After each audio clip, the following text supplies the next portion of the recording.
Καλά, υπάρχει και αυτός, δεν κρυβδάμε ποτέ, μαλάκα. Πάμε. Κάτω. Τι κάνεις εσύ ρε μαλάκα, είσαι χαζό. Τι κάνει, Τι έκανε.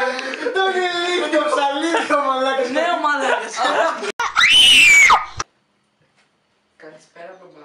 Καλησπέρα, κύριε Πάτρα. Κάτι με καραμέλα, τα νεύρα σου δεν πάνε πολύ. Τόσο καλά. Κύριε μαλάκας γελάει ρε. Έχω να σου πω. Ρε μαλάκας, κάτσε ρε μαλάκας. Με σκότωσε, μαλάκα.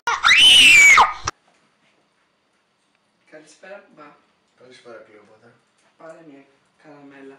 Τι να την Να κάνω. πάρω κι εγώ μία, σε παρακαλώ πολύ. Πάρε. Σε ευχαριστώ, είσαι πολύ γενναιόδωρος. Για πες μου. Έχω να σου πω κάτι πολύ σημαντικό. Το κατάλαβα. Για πες Θα μου. καθορίσει τη ζωή μου. Αλλά το έχω αποφασίσει. Πες μου, σ' ακούω. Είμαι λεσβία.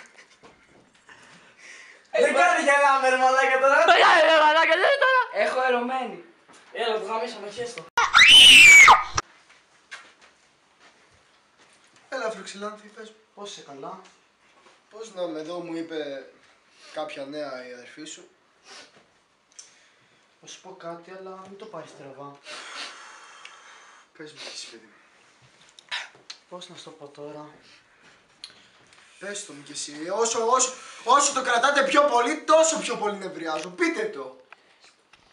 Είμαι λεσβία. Και κάνω σεξ με την αδερφή μου εδώ.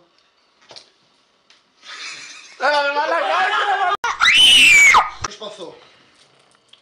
Θέλω να σου πω κάτι, αλλά μην το πάρεις στραβά. Πες μου. Τι να σου το πω τώρα? Είμαι λεσβία.